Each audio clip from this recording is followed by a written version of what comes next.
જય શ્રી કૃષ્ણ દર્શક મિત્રો, મારી યુટ્યુબ ચેનલ અમૃતવાણીમાં આપ સૌનું હાર્દિક સ્વાગત છે। આજે આપણે આ વિડીયોમાં સાંભળીશું ગૌરી વ્રતની પૂજા વિધિ, કથા અને તેનું મહાત્મ્ય। જો આપને મારો વિડીયો પસંદ આવે તો ચેનલને લાઇક, શેર અને સબસ્ક્રાઇબ કરો, જેથી નવા આવનારા વિડીયોના નોટિફિકેશન તમને મળતા રહે અને મારા વિડીયો આપ સુધી તુરંત પહોંચી શકે। ગૌરી વ્રતનું હિન્દુ ધર્મમાં ખૂબ મહત્વ છે। ગૌરી વ્રત દેવી પાર્વતીને સમર્પિત હોય છે। આ દિવસે અવિવાહિત યુવતીઓ સારા પતિની કામના માટે વ્રત કરે છે। આ મુખ્ય રૂપે ગુજરાતના લોકો દ્વારા ઉજવાય છે।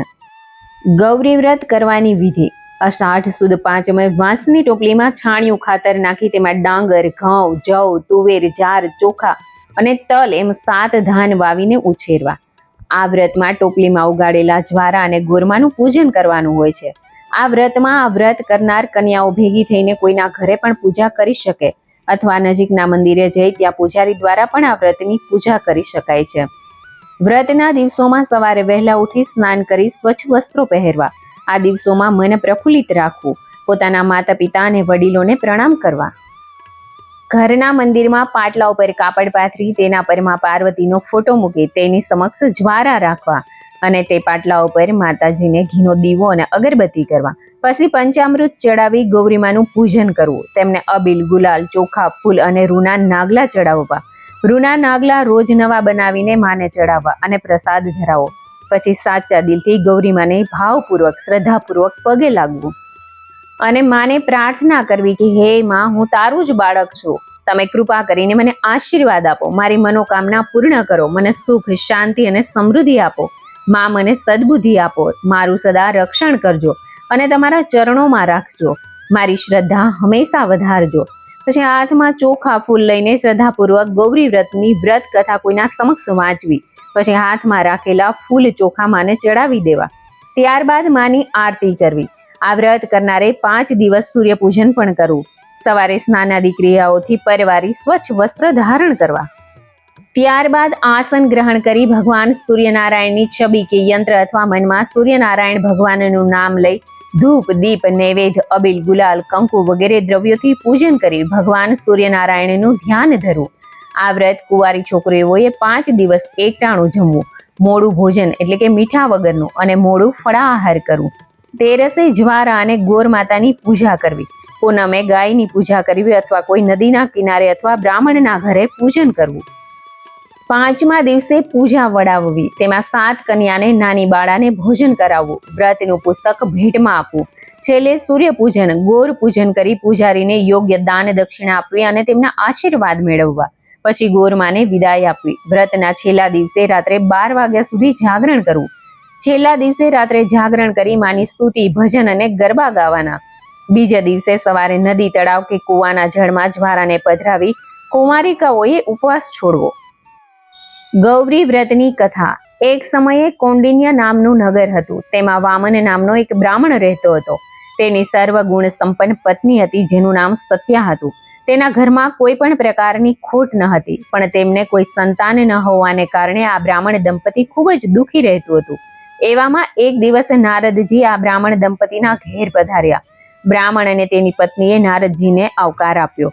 બંને જણાએ ખૂબ સારી રીતે તેમની સેવા કરી અને તેમને પોતાની સમસ્યાનું સમાધાન પણ પૂછ્યું। ત્યારે નારદજીએ જણાવ્યું કે તમારા નગરની બહાર આવેલા વનના દક્ષિણ ભાગમાં બિલ્લી વૃક્ષની નીચે ભગવાન શંકર અને માતા પાર્વતીની સાથે લિંગ રૂપે બિરાજમાન છે। તમે તેમની પૂજા કરો, તેનાથી તમારી મનોકામના ચોક્કસપણે પૂરી થશે।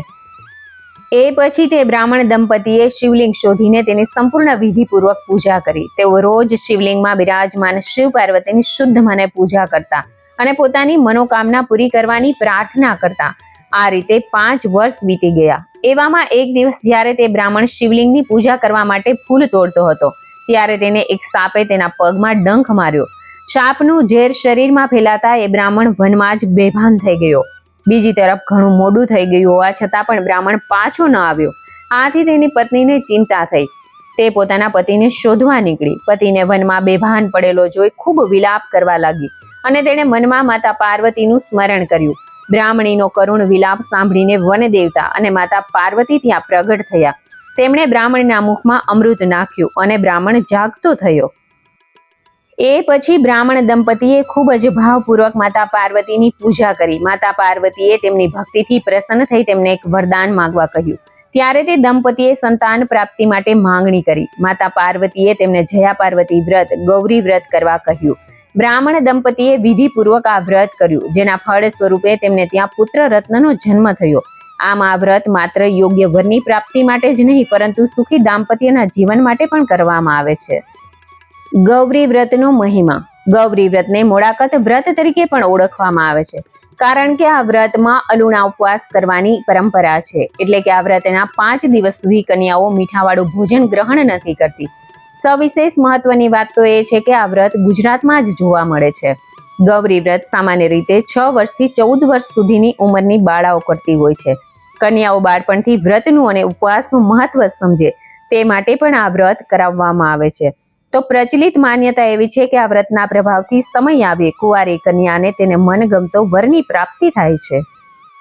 દેવી ગૌરીએ કર્યા હતા અનેક વ્રત.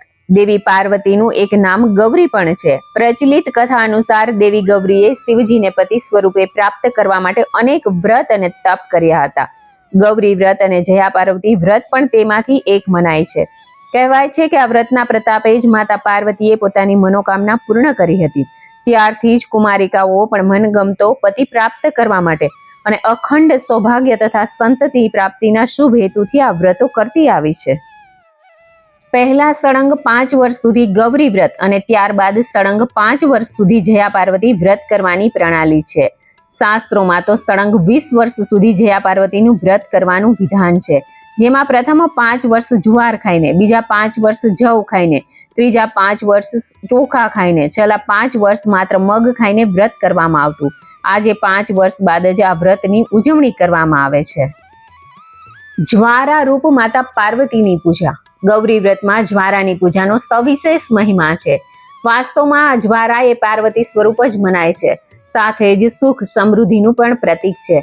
પહેલાના સમયમાં વ્રત માટે અષાઢ સુદ પાંચમે જવ, તલ, ચોખા, મગ, તુવેર, ચોળા તેમજ અક્ષત એમ 7 પ્રકારના ધાનને છાણિયું ખાતર નાખીને માટીમાં વાવવામાં આવતા. તેમાં રોજ જળનું સિંચન કરાતું. અષાઢી સુદ એકાદશી આવતા આ જ્વારા ખીલી ઉઠતા. અષાઢ મહિને વરસાદનો અને હરિયાળીનો મહિનો મનાય છે. કન્યાઓ ધાન્યનું અને ખેતીનું મહત્વ સમજે તે દ્રષ્ટિએ પણ જ્વારાની પૂજા કરવામાં આવે છે. શિવ અને શક્તિની એક સાથે પૂજા. ગૌરી વ્રતમાં જેટલો મહિમા જ્વારાની પૂજાનો છે, તેટલું જ મહત્વ કન્યાઓને મન નાગલા બનાવવાનું પણ છે. રૂની પૂણીને કંકુ વડે રંગી તેમાં ગાંઠો વાળીને નાગલા તૈયાર કરવામાં આવે છે. આ નાગલા એ શિવજીનું પ્રતીક મનાય છે. આ શિવ રૂપી નાગલા પાર્વતી રૂપી જ્વારાને અર્પણ કરવામાં આવે છે. આ નાગલા અર્પણ કર્યા બાદ જ્વારાની પૂજાનો મહિમા મનાય છે. એટલે કે શિવ અને શક્તિની બંનેની સંયુક્ત પૂજા કરવાનો ગૌરી વ્રતમાં મહિમા છે. ખેતર ખેડવાની વિધિ.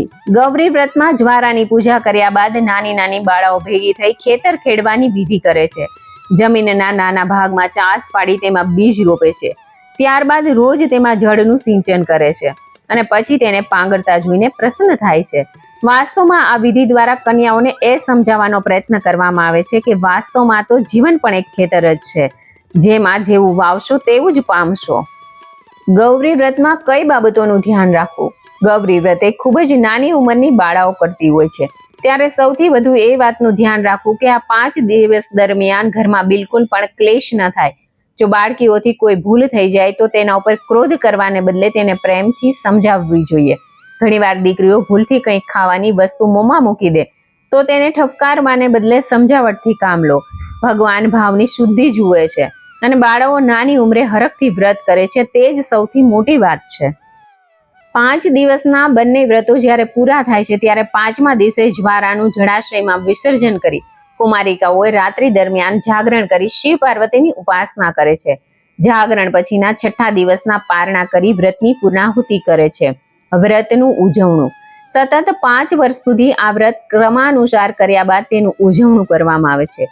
ઉજવણામાં સૌભાગ્યવતી સ્ત્રીઓને જમાડી તેને સૌભાગ્ય ચિહ્નો દાન કરવામાં આવે છે. ગૌરી વ્રત અને જયા પાર્વતી વ્રત સંબંધી કથા ભવિષ્યોત્તર પુરાણમાં આલેખાયેલી જોવા મળે છે.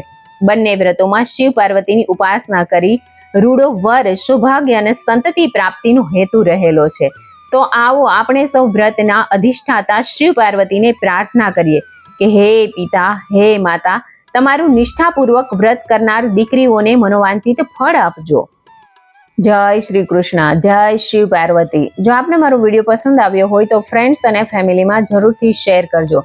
મને સાંભળવા માટે ધન્યવાદ.